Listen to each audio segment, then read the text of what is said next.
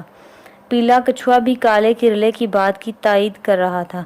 وہ کافی دیر تک آپس میں گفتگو کرتے رہے کہ بیکار کی گفتگو میں وقت ضائع نہیں کرنا چاہیے اور کسی کام کو مکمل کرنے پر کسی قسم کی تاخیر نہیں برتنی چاہیے۔